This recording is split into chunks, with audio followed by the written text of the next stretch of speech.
शादी के दौरान दिव्यांग निकला दूल्हा तो दुल्हन ने किया शादी से इनकार। हंगामे के बाद हुई मारपीट। जिले के मिर्जापुर में रविवार की रात में आई बारात बिना दुल्हन के वापस लौट गई। जी हां, हालांकि रविवार की रात व सोमवार की सुबह में हाई वोल्टेज ड्रामा भी हुआ और ड्रामे ने मारपीट का रूप ले लिया। लेकिन उक्त ग्राम के सरपंच व मुखिया की पहल के बाद मामला समझौते तक पहुंचा और तब जाकर मामला शांत हुआ।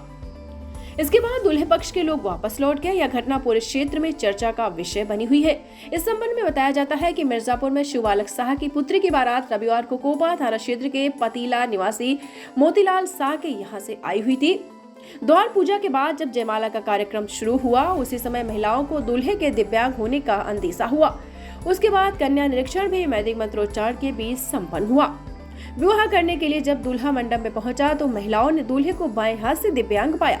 उसके बाद दुल्हन ने दिव्यांग दूल्हे से विवाह करने के लिए इनकार कर दिया।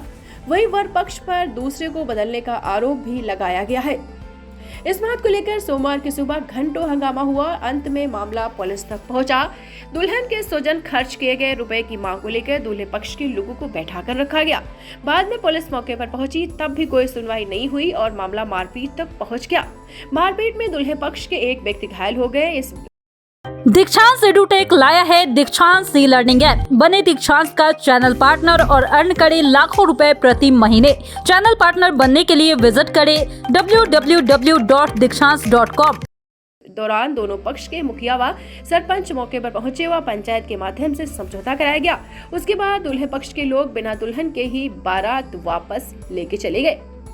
आपको बताते चले, जिले के मिर्जापुर की घटना है। मिर्जापुर में रविवार की रात में बारात आई थी। वो बारात बिना दुल्हन के वापस लौट गई।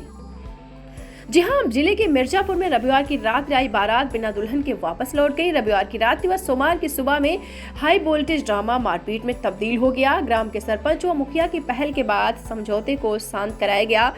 द्वार पूजा के बाद जब जयमाला का कार्यक्रम शुरू हुआ तो उसी समय महिलाओं को अंदेशा हुआ कि कहीं ये दिव्यांग तो नहीं है। उसके बाद कन्या निरीक्षण में वैदिक मंत्रोच्चार के बीच संपन्न हुआ। विवाह करने के बाद जब दूल्हा मंडप में पहुंचा तो महिलाओं ने दूल्हे को बाएं हाथ से दिव्यांग पाया। उसके बाद दुल्हन ने दिव्यांग दूल्हे से शादी करने से मना कर दिया। वहीं वर पक्ष पर दूल्हे को बदलने का आरोप भी लगाया गया है।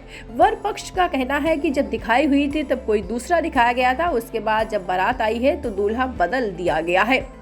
इस बात को लेकर सोमवार की सुबह घंटों हंगामा हुआ और अंत में मामला पुलिस तक पहुंचा। दुल्हन के स्वजन खर्च किए गए रुपए की मांग को लेकर दूल्हे पक्ष के लोगों को बैठाकर रखा गया। बाद में पुलिस मौके पर पहुंची, तब भी कोई सुनवाई नहीं हुई। मामला मारपीट तक चला गया। मारपीट में दूल्हा पक्ष के एक व्यक्ति घायल भी हो गए। इस दौरान दोनों पक्ष के मुखिया व सरपंच मौके पर पहुंचे। पंचायत के माध्यम से समझौता भी कराया गया है। दीक्षांत एडुटेक लाया है दीक्षांत डिजिटल क्लास। दीक्षांत डिजिटल क्लास का उपयोग कर छात्र बना सकते हैं पढ़ाई को बेहद आसान और मजेदार। दीक्षांत डिजिटल क्लास को स्कूल में बैठकर देखना है तो पेन ड्राइव और स्मार्ट टीवी बनेगा सही माध्यम। चलिए अब ये भी जानते हैं कि दीक्षांत डिजिटल क्लास का फी स्ट्रक्चर क्या होगा। नर्सरी से लेकर यूकेजी के लिए 7,000, नर्सरी से लेकर दूसरी कक्षा के लिए 12,000, नर्सरी से लेकर 5वीं तक के लिए 18,000, नर्सरी से लेकर 8वीं तक के लिए 24,000, नर्सरी से लेकर 10वीं तक के लिए 30,000। अगर आपको डेमो करना है तो उसके लिए आप दीक्षांत डिजिटल क्लास के YouTube चैनल को विजिट कर सकते हैं। हमारे YouTube चैनल को सब्सक्राइब और Facebook पेज को लाइक करना ना भूलें। धन्यवाद।